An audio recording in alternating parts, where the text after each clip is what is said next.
Hola, muy buenas tardes, ¿qué tal? Bienvenidos una tarde más a Espacio Abierto. Hace unos días conocíamos que el portavoz del BNG de Narón, Pablo Villamar, decidía que no iba a estar en la primera línea del partido en las próximas elecciones, en las del 2019. De esta decisión, así como de las labores que está haciendo ahora como concejal en el Concello de Narón, vamos a hablar esta tarde, así que Pablo Villamar, portavoz del BNG y concejal del Concello de Narón, muy buenas tardes. Hola, muy boa tarde. La primera pregunta ineludible es eso, ¿por qué esa decisión de después de tanto tiempo decidir que en las próximas elecciones ya no vas a estar en primera línea? Pois eu creo que a mesma pregunta contén a contestación. Despois de tanto tempo, despois de 20 anos, pois a min pareceme oportuno, non? Quer decir que eu levo moitos máis no nacionalismo, vai a facer casi 40 anos que eu participo de organizacións políticas nacionalistas e vai a facer no 2019 20 anos que estou en un cargo institucional, non? Entón, polo tanto, parecíame tempo suficiente, non? Decía Arsenio Iglesias que non todo vai a ser fútbol, pois non todo vai a ser estar aí nun cargo institucional. Eu creo que é bon, ademais facelo en este momento porque a organización na que milito, o Bloque Nacionalista Galego, pois vai a permitirlle pois ir buscando as persoas que podan a nova oferta, non, electoral que poda facer o BNG coas persoas para o ano 2019, e eu estarei pois aí tamén participando, non, para que, bueno, pois sea se cabe pois máis atractiva e teña moito máis respaldo electoral no ano 2019. El que no esté en primera línea de la lista, ¿quiere decir que tampoco va a estar en la lista o que puede ser la posibilidad de que se encuentre, no en los primeros lugares, pero sí a lo largo de ella? Pois non, eso decidirá o BNG. Quero dicir, eu que si non me vou a presentar nin a candidato, nin a segundo, nin a terceiro, nin a concelleiro, non? Creo que esa etapa para min rematou. Bueno, pois que en algún momento pois se entende que podo aparecer aí, pois por suposto, eu xa digo que vou a seguir participando de do que é a labor política do BNG, por suposto. Lo que se puede decir de la labor institucional, de estar allí al frente, pero no desvincularse del partido, ¿no? Efectivamente, sí, sí. Muchos políticos que llevan a lo largo de tiempo trabajando comentan que es una labor, un trabajo que termina desgastando. ¿Eso ha sucedido lo mismo con usted? Non, a verdade que non, e a verdade que eu seguramente que tuve errores, tiven erros e tiven acertos, pero para min foi gratificante, non? No sentido de, bueno, pues que agora a veces te paras a pensar e dices, carai, pues isto tivera feito de outra maneira, ou hai outras cousas pues que pues estás satisfeito de que se fixeran e, bueno, e a veces hasta che parece que se ti non estuveras estado aí, pois esas cousas non se farían, non? Tampouco quero eu.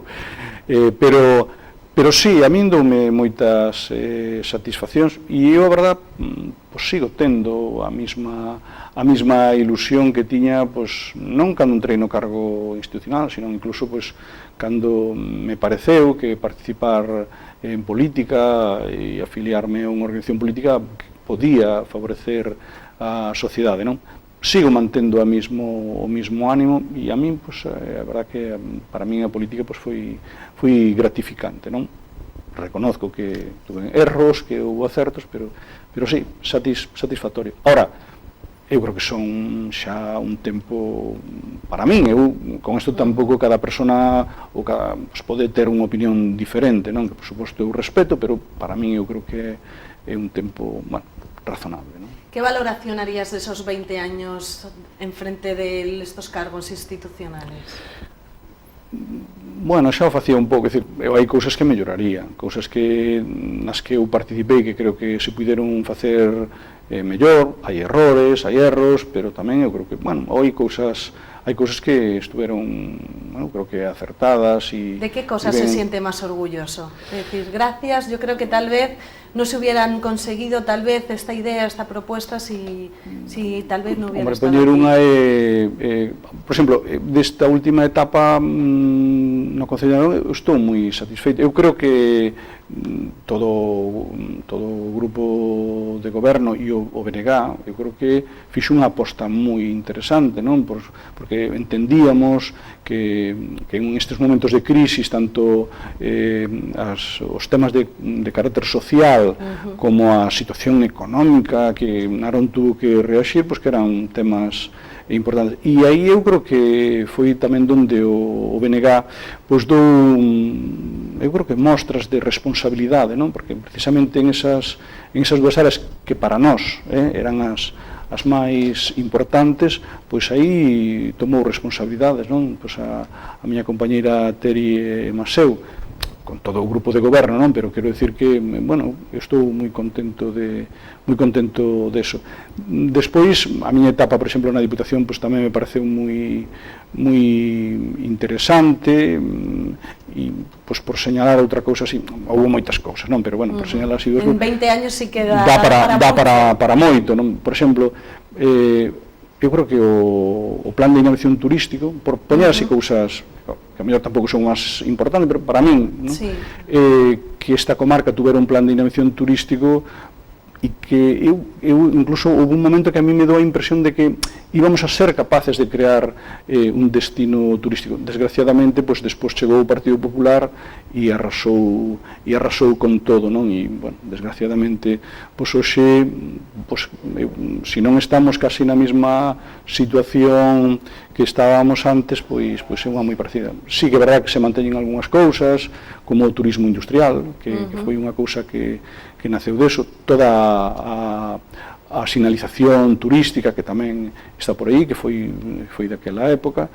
Bueno, eu creo que eran, por decirlo así, pois dúas cousas interesantes, non? Houbo máis, pero, bueno, por poñer así dúas. Que cree que deberían de seguir adelante para incentivar el turismo aquí en la comarca?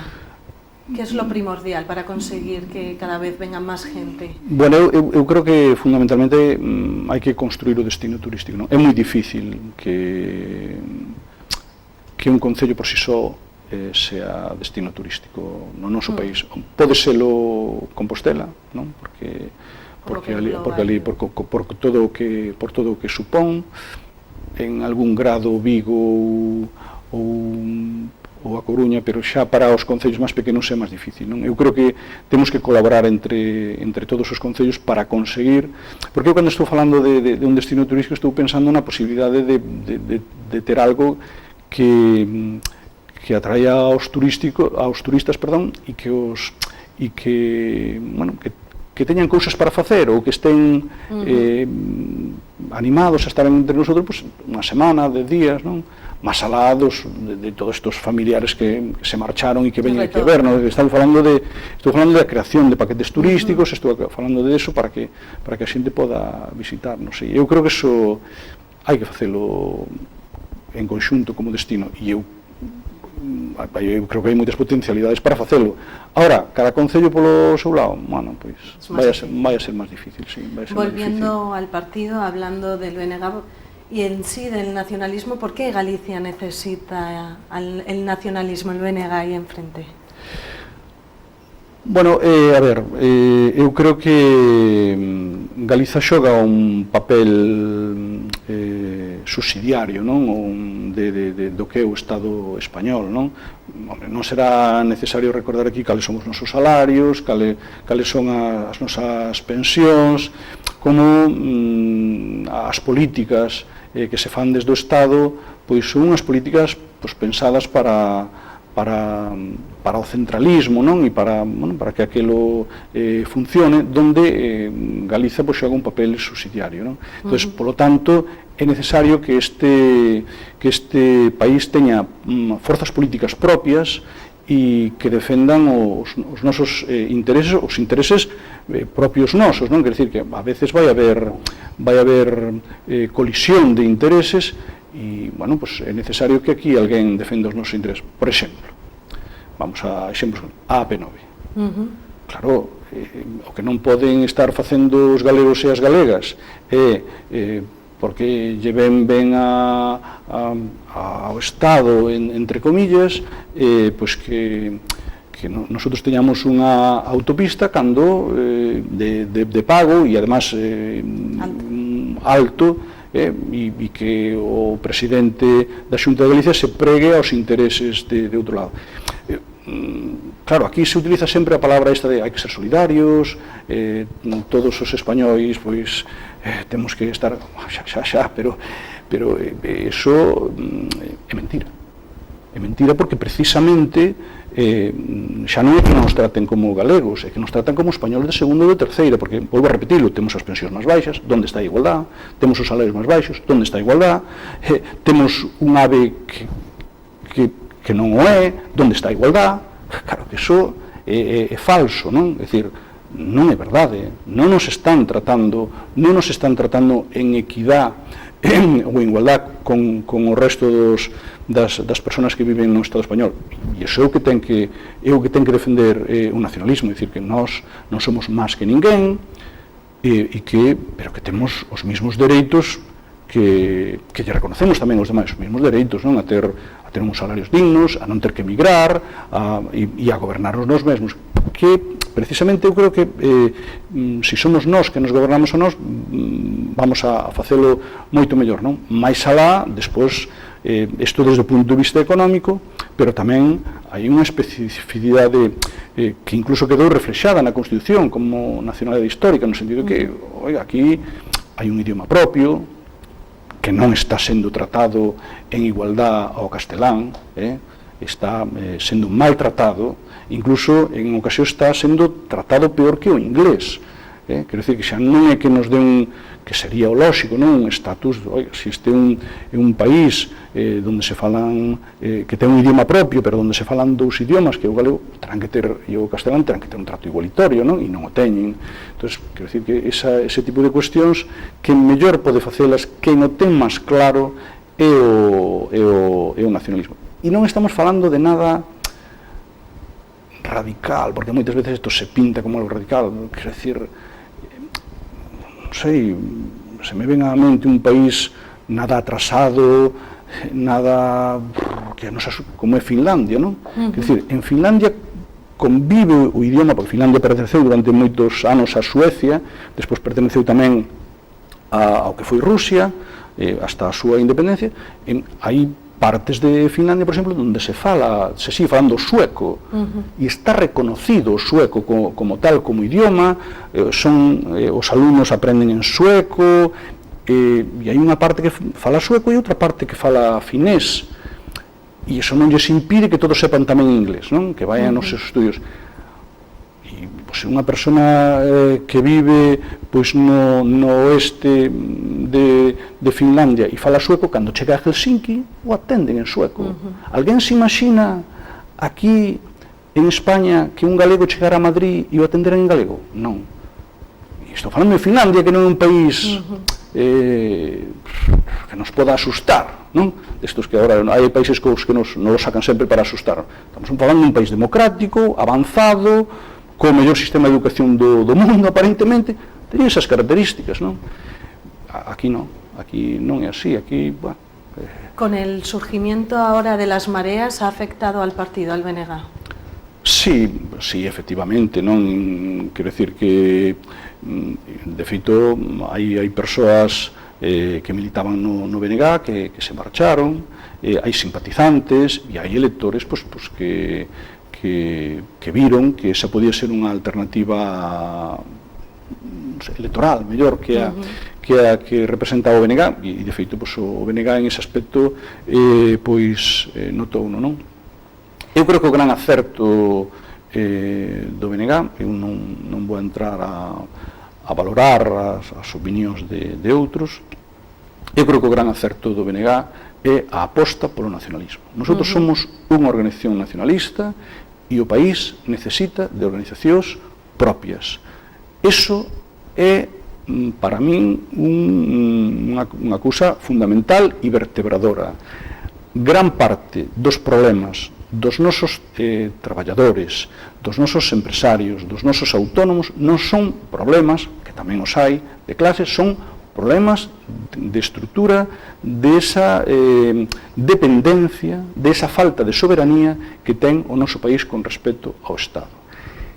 Que Navantia faga ou non faga barcos, estamos falando dunha empresa pública, non é unha cuestión de diferencia de clases entre o traballador e o empresario. É unha decisión política de onde se fan os barcos, de o que vai a ser Navantia, e esa é unha decisión do Estado, que xa o vimos tamén como fixo con Astano, fai que Galiza xogue sempre un papel de segunda. Recordo, por facer así un simple recordatorio, dunha estancia que eu tive en Sagunto, ver ali instalada a Sociedade Italiana do Vidrio. A Sociedade Italiana do Vidrio, que todos recordamos aquele enorme cartel que había na esplanada de Astano que decían que se iba a montar a Sociedade Italiana do Vidrio, donde incluso algunos ex-traballadores de Astano foron a Italia e tal, está instalada en Sagunto. Eso foi unha decisión política, non foi unha decisión de interés, porque de que interesou máis ese de Levante en contra de Galiza. E iso se soluciona con esas coordenadas, unhas coordenadas de defensa do país, o feito de que teñamos ou non unha tarifa eléctrica e que, por exemplo, Euskadi a poda ter, o feito de que se defenda, non se defenda a leite e se defenda o aceite. Esas son decisións de carácter político, non? Político, e donde desgraciadamente o BNG son posturas que ten totalmente claras, pero que os gobernantes do Estado e os virreyes que teñen aquí colocados en Galiza non defenden os intereses, estánse plegando continuamente. A amenaza é que este país vai a perder poboación, non? De que cada vez perde máis poboación e é unha maneira de anularnos como país, ¿no? Teniendo en cuenta la situación actual, los diferentes gobiernos que hay en los diferentes concellos, ¿cómo ve, qué cree que va a pasar en las próximas elecciones del 19? Pois non sei, a verdade é que non me atrevería a... O mundo está moi cambiante, quer dizer, o que hoxe parecía dunha maneira, vemos, non? A veces aí miras as enquisas e o que hoxe parece que pode ter... Justamente lo que digan las encuestas es lo contrario de lo que va a pasar visto lo visto, parece. Tampouco diría eu eso, non? Quer dizer, a veces non acertan, pero a veces tamén utilizaba eu como argumento que está unha cousa que parecía que iba a ser dunha maneira está moi cambiantes.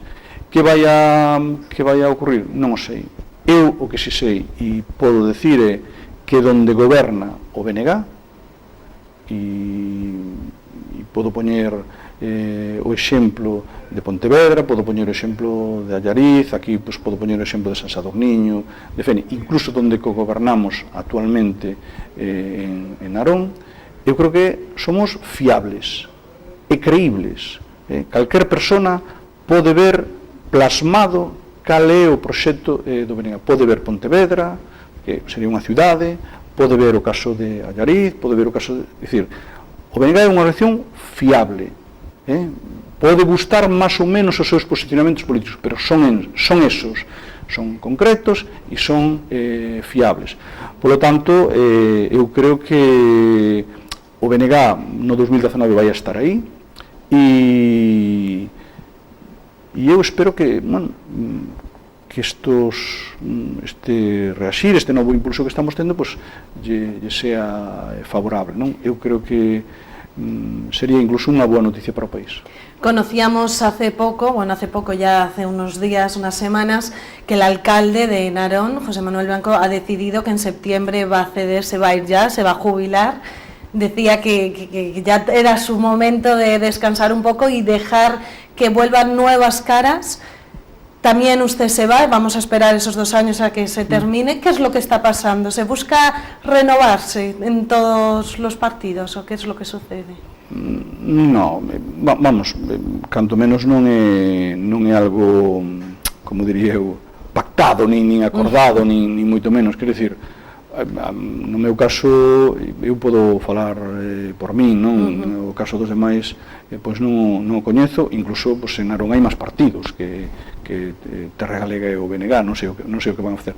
No meu caso, pois, como decía ao principio desta entrevista, é unha decisión de que, bueno, que é razoable, non? Quer dizer que, bueno, van a facerse 20 anos e eu creo que, bueno, que o BNG de Narón ten capacidade para haber unha candidatura e unha candidatura potente e atractiva e ofertarlle á sociedade de naronesa. Le va a costar esta decisión? Le va a dar pena dejarlo? Bueno, o día que marchei, pois a verdade que me emocionei un pouco, non esperaba eu que me pasara eso, pero bueno, ao mellor incluso este anuncio de que vai ser dentro de 2 anos, pues, vai a facer que me vaya pouco a pouco amoldando a situación, non? En todo caso, eu o que deixo son os cargos políticos, non deixo a política, por suposto. Como decía, aún le quedan 2 años y es concejal de Promoción Económica y Gestión de Presupuestos del Concello. ¿Qué proyectos tiene en mente para esos 2 años que quedan? Bueno, eu creo que o Concello de Narón, bueno, xa van 6 anos que levo como concelleiro de Facenda e que este grupo de goberno pues, está, eu creo que está que reaxeu, non? Moi acertadamente, porque vimos dunha etapa importante de crise e sigue, seguimos estando nunha situación de crisis onde os datos macroeconómicos pues, pode ser que melloren, pero os microeconómicos non. Nosotros seguimos vendo como hai moitas persoas e familias que siguen acudindo aos servicios sociais do noso concello, non? Pasamos dunha etapa onde vimos como o diñeiro que recibíamos de outras as transferencias, tanto correntes como de capital, vimos como disminuían. Vimos tamén como os ingresos do Concello de Narón prácticamente desapareceron cando non se volveron negativos no tema das licencias de obra, ese boom pues, que desapareceu, pues, levándose consigo pues, empregos, etcétera, etcétera, con todo o que eso supuxo, pero co que supuxo tamén de ingresos para as arcas municipais, non? Eu creo que todo eso fomos capaces de amañalo, e agora de amañalo, pero eu creo que aí é a grande virtude que tuvo o goberno do Concello de Narón, no sentido de que fomos capaces de amañar todo eso, de controlar o gasto, pero sin que tuviéramos que realizar recortes, non? Aquí sempre, hai que hacer recortes, non. O goberno do Concello de Narón non fixo recortes, máis alá, incluso, pois, fomos capaces de incrementar o diñeiro para servicios sociais, incluso fomos capaces de mellorar, aumentar as bonificacións que tiñamos nos servicios que prestábamos para aquelas familias que estaban nunha situación complicada, é dicir, que todo eso fomos capaces de manter. Tuvemos que actuar sobre certos gastos, de poñer en cintura as empresas eléctricas, revisar a facturación que nos facían, mellorar todo eso, renegociar moitas cousas coas entidades financeiras, fixemos moitas cousas, e recortar tamén en determinado momento en algunhas partidas. Todo eso dá como resultado que a situación económica do Concello de Narón hoxe é razonablemente boa e é capaz de con recursos propios, non con planes Zapatero, nin con fondos que veñen do Estado, nin fondos que veñen da sociedade, con recursos propios, cousa que non ocurría nin siquiera nos mellores momentos económicos do Concello de Narón, con recursos propios e sin ir a endebedamento. Hai que recordar que moitas veces nosotros fomos capaces de baixar deuda, pasamos de 12 millóns de euros a cando acabe este ano vai a estar en torno a 3 millóns, é dicir, unha rebaixa casi dun 75%, vamos a ser capaces de ir cada vez máis aumentando a nosa inversión. Hacia onde vai ir? Vamos a seguir medrando na atención aos servicios sociais, vamos a seguir mellorando as bonificacións, a dependencia, o gasto do Concello vai a casi duplicarse, vamos a pasar de 1 millón a casi 1.700.000 euros e además queremos que siga incrementando esas partidas, estamos actuando sobre a eficiencia enerxética, co que se supón de mellora da iluminación, con aforro enerxético, estamos facendo unha aposta importante, estamos empezando a actuar tamén sobre temas de saneamento. É verdade que tuvemos unha etapa que sostuvo ralentizado e agora vamos a invertir. Estamos traballando tamén no arranxo de rúas, hai unha partida importante para a apertura de rúas, peatonalización, quero dicir que nós estamos